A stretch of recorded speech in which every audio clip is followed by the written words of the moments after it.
Voici que nous retrouvons encore une fois, chers téléspectateurs de la BTV. C'est un réel plaisir pour moi. Alors bonsoir ou bonjour, dépendamment de la localité actuelle de chacun d'entre vous. Bienvenue dans cette édition du journal Vespéral, parlé en langue française, dont j'ai l'honneur de vous présenter. D'abord les grands titres. Suite à la réhabilitation en cours des matériaux conduisant le cycle central hydroélectrique de Rusumo Force, d'ici quelques jours, l'électricité sera en permanence dans tous les centres urbains du Burundi. Il n'y a pas de transparence dans la publication des documents budgétaires de l'État. Faustin Ndikumana, président du PACSEN, suggère que chaque ministre devrait défendre le budget annuel dans son ministère. Les détails et d'autres informations dans un instant. Bienvenue encore une fois. Suite à la réhabilitation des matériaux conduisant l'eau sur le central hydroélectrique et le Rusumo Force, d'ici quelques jours, l'électricité sera en permanence dans tous les centres urbains du Burundi. Cela a été dit par Dr ingénieur agent Albert Manigomba. Il est directeur général de la Régie des eaux. Benoît Sinaigwanya nous en dit plus. Les matériaux de filtrage d'eau du central hydroélectrique Rusumo Force qui étaient bouchés suite aux inondations d'eau de pluie sont en cours de réhabilitation et d'ici quelques semaines, l'électricité sera en permanence dans tout le pays, dit Albert Manigomba, directeur général de la Régie pour la distribution d'eau et d'électricité, Régie des eaux. Rusumo Force igeragezwa ryawo ryatanguye mu kwezi kw'icenda wanagomba amatara ava ku Rusumo Force twaramaze kuyakira zia ngomero nshasha zitangura haraba mu kwitonda haraho tutugora usanga tugeze turavuka ugenda urakosura bukebuke. Nous avons commencé à tester les centrales hydroélectriques de Rusumo Force au mois de septembre dernier. Nous avons déjà commencé à utiliser l'électricité en provenance de Rusumo Force. Vous savez, lorsqu'on est au début de construction des barrages hydroélectriques, il faut y aller progressivement parce qu'il y a des erreurs qu'on corrige petit à petit. Ceux qui ont fait une étude de Rusumo Force l'ont fait pendant la saison sèche. Et à cette époque-là, vous savez, l'eau était encore très propre. Mais après, pendant la pluie, nous avons trouvé que l'eau était mêlée de la boue et par conséquent, les filtres conduisant l'eau, ils sont devenus bouchés, ce qui fait que nos groupes électrogènes puissent tomber de temps en temps en panne. Et l'appareil appelé segment est aussi tombé en panne, mais heureusement, on a déjà fait une autre commande.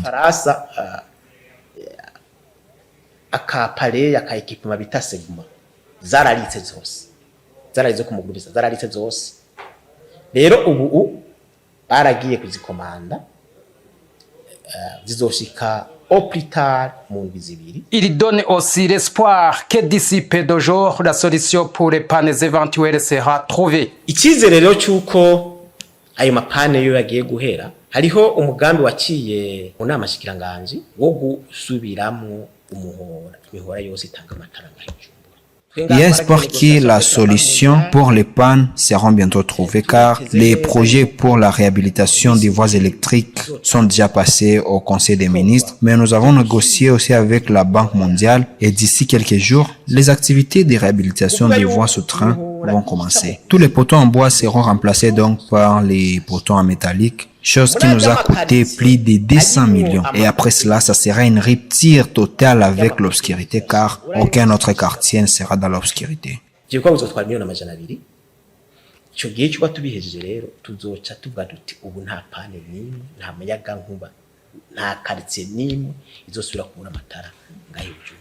Vous saurez que tous les matériaux usés de Rusumo Force sont déjà remplacés, chose qui donne l'espoir pour les utilisateurs de l'électricité. Il n'y a pas de transparence dans la publication des documents budgétaires de l'État. Faustin Ndikumana, président de PACSEN, suggère que chaque ministre devrait défendre le budget annuel dans son ministère. Cela a été dit lors d'une conférence de presse qu'il a tenue ce jeudi à l'endroit des journalistes. Comme vous le savez, le mois de juillet est un mois crucial dans la vie du pays, surtout au niveau de la vie économique.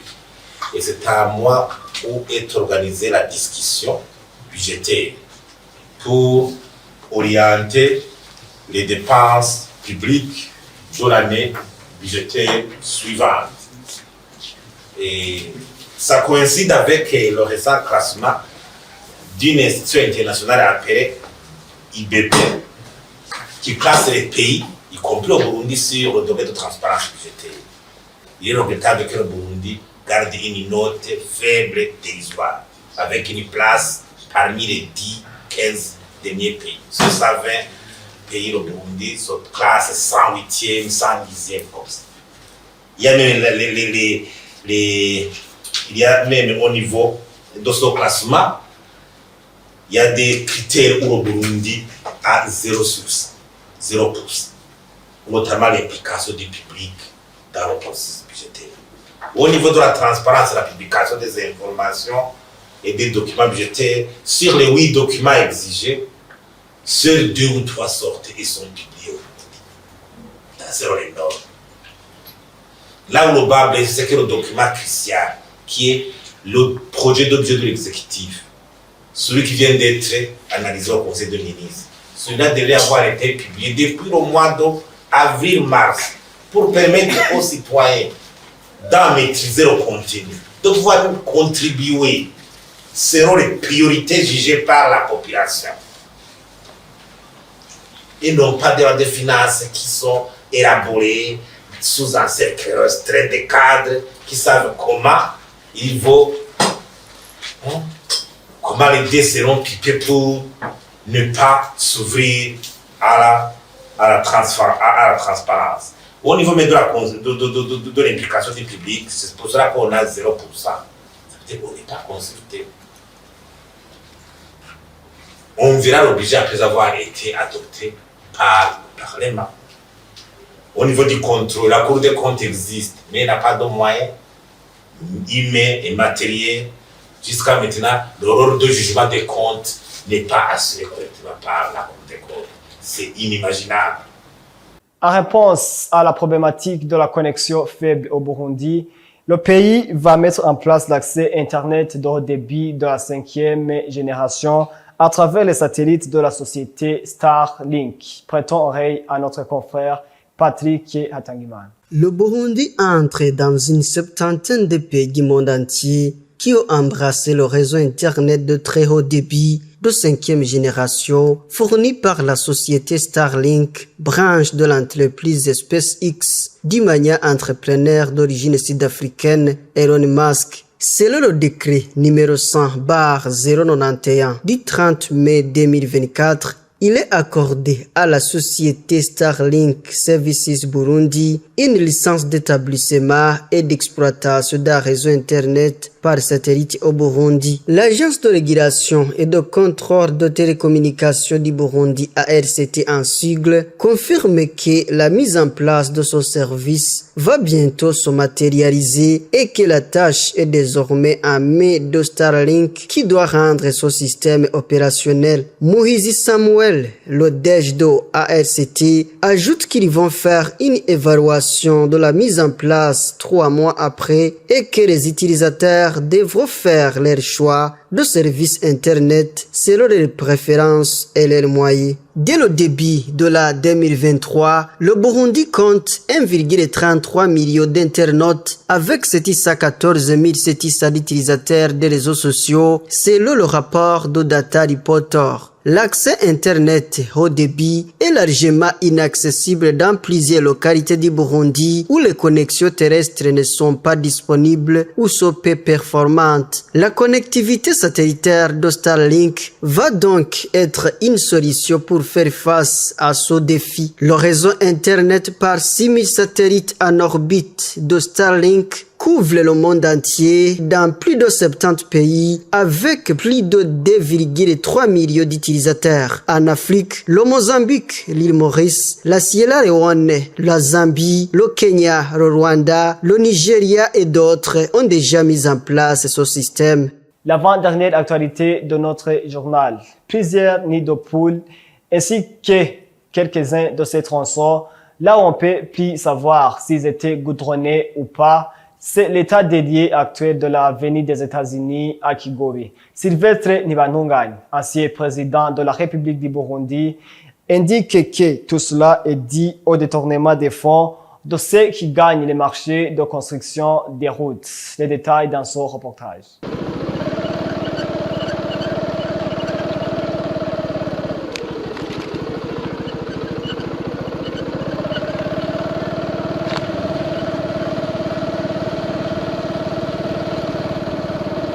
L'état dédié de l'avenue des États-Unis, route traversant le quartier Kigobe, continue de devenir de plus en plus critiquable, surtout à cause d'un grand nombre de nids de poules qui s'y trouvent. Et cela cause des anomalies de circulation sur cette route. Les travaux qui avaient été faits pour l'élimination de ces nids de poules n'ont pas duré assez longtemps à cause de l'usage des matériaux non spécifiques. Sylvestre Ntibantunganya, ex-président de la République du Burundi, explique que tout cela est causé par le fait que ces travaux sont exécutés illégalement. Ngaha mu Kigobe urabe aha turi uce ngo haruguru bariko barubaka ibiro vya OBR urabe irya barabara ya kaburimbi. Passer à Kigobe pour voir juste à côté du chantier de Robert, tu te demandes juste combien d'années date cette route. Maintenant, ce ne sont que des nids de poules dans la route. La raison est simple. C'est parce que ceux qui exécutent ces travaux l'ont fait sans respecter les normes de construction d'une route. L'année passée, cette question a été soulevée. Pour la route allant peut-être à Bubanza. Il y a des fois où même la route est démolie avant même que la société qui a exécuté ces travaux ne la présente au gouvernement. Et je me rappelle, lorsque j'étais encore président, il y avait une route qui avait été construite avant que je devienne président de la République. Même avant le président Melchior Ndadaye, entre Makebuko et Ruyigi, après seulement quelques mois, la route était déjà démolie. Vous savez pourquoi? Les détournements de fonds. Ces gens qui reçoivent ces marchés, mais qui n'ont pas d'esprit patriotique. Au lieu de bien faire leur travail, ils ne mettent en avant que les commissions qu'ils vont y gagner.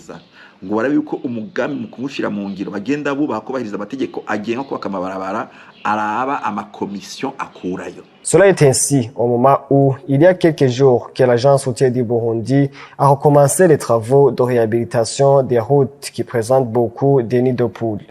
Chacun peut être expert dans son domaine. Tu peux être expert en toute analytique. Tu sais qui sera la prochaine star de la saison. Tu peux être expert de tous les matchs. Tu es un expert en statistiques ou en opinion des autres. OneXBet t'aidera à démontrer ton expertise. Exprime-toi. Tu es l'expert. Hello, can you have Blaugrana crew, please? Blaugrana crew! Blaugrana crew! Blaugrana crew!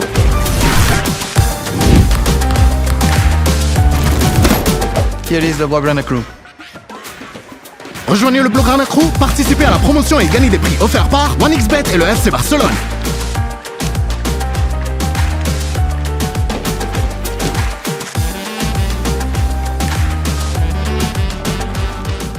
Après les publicités, à maintenant l'actualité internationale.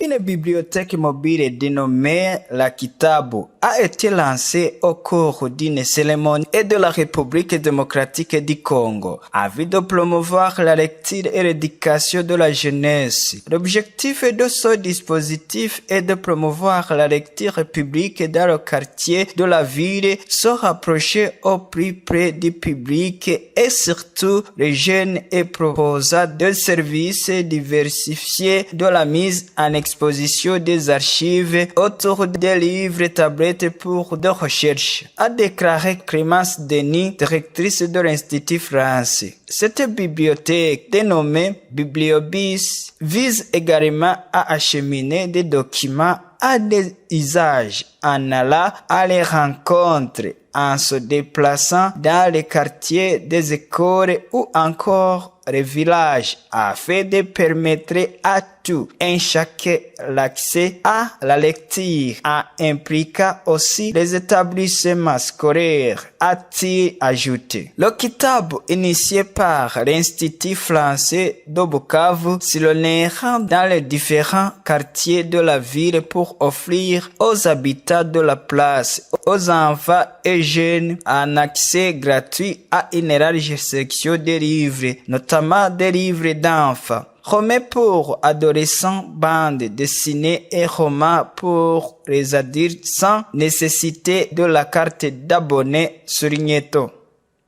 Au Tchad, Serge Lavrov a terminé ce mercredi 5 juillet sa tournée express en Afrique, la dernière d'une série d'une visite sur le continent ces dernières années. Au Tchad, la dernière étape, le ministre des Affaires étrangères Russie a continué de pointer l'Occident du doigt dans le dossier de la guerre en Ukraine, tout en faisant planer la menace d'un rapprochement avec N'Djamena au détriment de la France. Cela fait d'une tournée marathon sur le continent pour la ministre Russie des Affaires étrangères Sergei Lavrov. La fête d'une course longue de 4 pays visités en 3 jours. Après la Guinée, le Congo et le Burkina Faso, dernière étape mercredi soir au Tchad, où après avoir rencontré le président Mohamed Idriss Déby, le chef de la diplomatie russe a rappelé lors d'une conférence de presse la disponibilité de son pays pour coopérer dans de nombreux domaines. C'est aux Tchadiens d'établir la liste de leurs besoins, est-il déclaré avant d'abord la question de la relation avec la France. À vous tous qui avez consacré votre temps à suivre ce journal, c'est par ici qu'est parfaite notre édition. Merci de l'avoir suivi, que Dieu vous bénisse.